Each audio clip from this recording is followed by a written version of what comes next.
Hey, I'm Tiffany. Welcome to Towering TBR. If you're new, I'm chronically ill and disabled. I read a wide variety of books, and today I'm going to be talking about my favorite short reads in case you are looking for something very quick. I was actually inspired when I saw Heather over at Too Many Heathers. I'll link her. She is co-hosting a Shorty September readathon, and it got me thinking. I have quite a few shorties that I love and want to recommend to people. I have lots of different categories of shorties, including graphic novels, short story collections, nonfiction, poetry, middle grade, and novellas. Don't forget to like and subscribe if you want to see all of my bookish content. All right, so I'm going to go through these as quick as possible and give you a 1 or 2 sentence update. And if I have any videos where I talk more about the books, I will link them either in the cards or in the description below. Let's start with graphic novels. The first I want to talk about is Bingo Love by T. Franklin. This is about 2 women who wanted to be together but had to break up due to their families not accepting them. And nearly 50 years later, they get back together, and it's a very cute romance. I'd also like to recommend 100 Nights of Hero by Isabel Greenberg.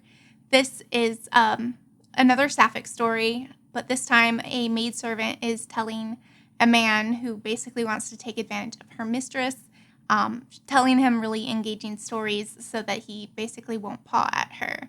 This is a retelling of 1001 Arabian Nights, and it's gorgeous. I'd also like to recommend Taproot by Keezy Young. This is about a young guy who can see ghosts, and he falls in love with one. Also great for shorties is Saga. This is by Brian K. Vaughan and illustrated by Fiona Staples. This is a science fiction series about 2 warring species who get together and have a baby. And then they are on the run because nobody wants that baby to exist. Mamo is a story of a young, reluctant witch who goes back to her hometown for her grandmother's funeral. However, all of the magic is out of whack, and she has to take care of it. I'd like to recommend Pilu of the Woods by May K. Nguyen. And this is a beautiful story of a young girl dealing with the loss of her mother, and she befriends a tree spirit. Another great one is Breaking Cat News by Georgia Dunn. These are like comic strips about what it would be like if the news was presented for and by cats, and it's quite funny and lighthearted. And the last comic I want to talk about is Kim Reaper by Sarah Grayley. This is a story of a part-time Grim Reaper and her finding a girlfriend and also trying to balance the responsibilities of reaping. There are 2 so far, and they are very cute. I could list a bunch more, but I want this video to be short. No pun intended. First I'd like to recommend is Darkness Visible by William Styron. This is his memoir dealing with major depressive disorder.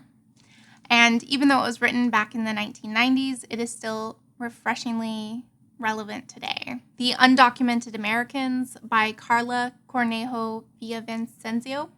I probably mispronounced that, sorry.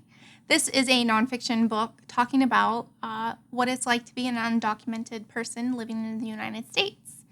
And it was very eye-opening. How We Fight for Our Lives by Saeed Jones. This is his memoir growing up gay and Black in the American South. It was really well written. He's also a poet, and you could see that in his writing. A River in Darkness by Masaji Ishikawa is his account of escaping North Korea. It is incredibly fascinating, and even more so because due to the rise of technology, it is getting harder and harder to escape North Korea. Crying in H Mart by Michelle Zauner. This is her memoir of being a mixed-race person, and when her mother dies, she not only has to grieve the loss of her mother, but also her Korean heritage and culture. When Breath Becomes Air by Paul Kalanithi. This is a memoir of this doctor. He's put in all of this time and effort to become a doctor, only to find out that he has stage 4 lung cancer, and talks about what it's like to be on the reverse, from being the doctor to being the patient. This is incredibly sad and will likely make you cry. And let's end with a lighter book. Love That Journey for Me by Emily Garside is a short analysis of the Schitt's Creek TV show and how it has made an impact on positive queer media. If you like Schitt's Creek, you should definitely read this book because it is great. On to poetry. So I'm not a big poetry person, but when I read Demnez Smith's Don't Call Us Dead, I was absolutely blown away. This is my favorite poetry collection that I have. Demnez is non-binary, Black, and living with HIV, and his stories are what it's like to be him and some of the challenges he faces. He also put out Homie, which I liked. It's still good, but it's just not quite as good as this one.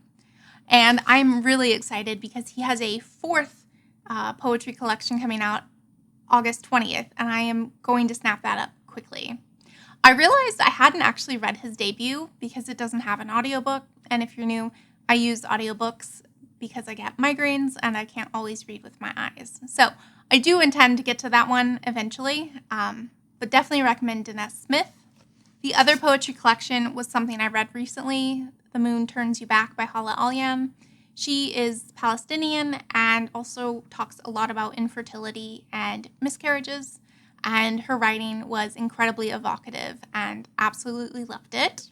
2 short story collections I'd recommend. I'm also not a huge short story collection reader, but I read Friday Black by Nana Kwame Adjei-Brenyah, and this is absolutely wonderful. Focuses on racism and capitalism primarily. The other short story collection I'd like to recommend is The Secret Lives of Church Ladies by Deesha Philyaw. This was an examination of desire, and one of the reasons I don't care for short story collections is they can't all be hits. You know, there's going to be some duds. But with this collection, it was very, very strong all the way through. Middle grade can also be an incredibly quick read, so I'm going to tell you some of my favorites.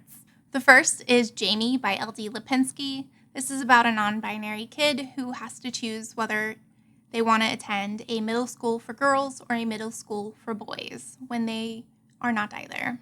A Kind of Spark by Elle McNichol. This focuses on Addie. She's an autistic girl who becomes incredibly enamored with her town's history of burning witches. Julia and the Shark by Kieran Millwood Hargrave. This is a wonderful story about a family who moves up to this remote island so that her mother can study the Greenland shark.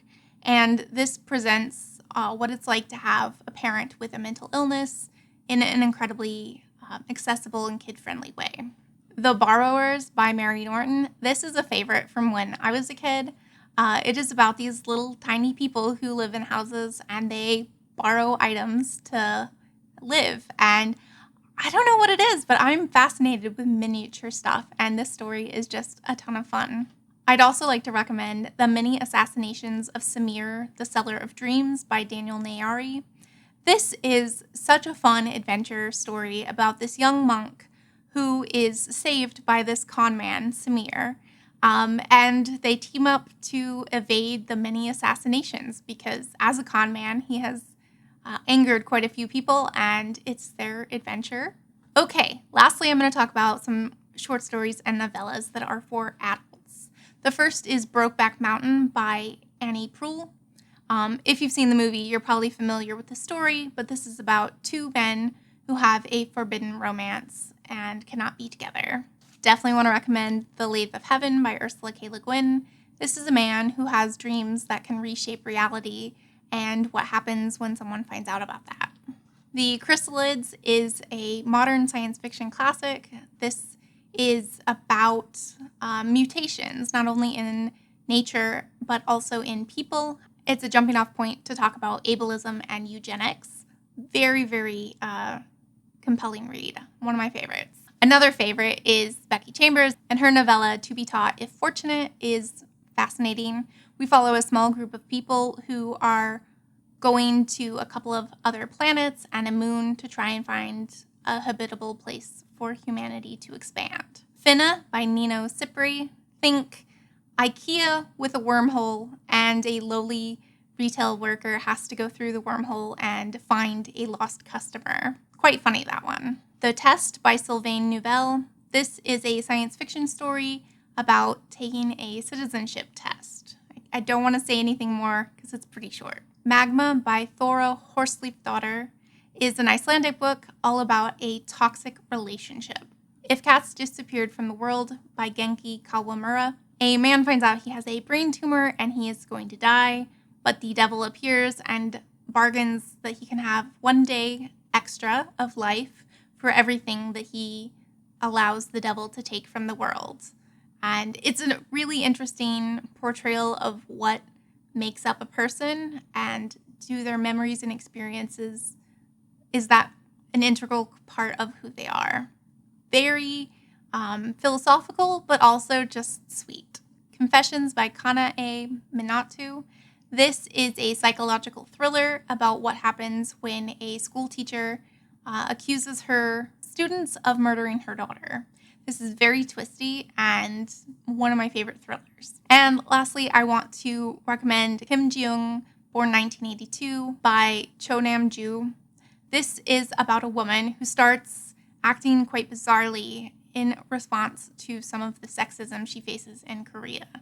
I did not expect to love it as much as I did, but I found it incredibly fascinating. That was a bit longer than I was expecting. If you would like to know what books are going to be on my pile of possibilities for Shorty September, let me know and I can do a follow-up video listing the ones that I'm excited to get to.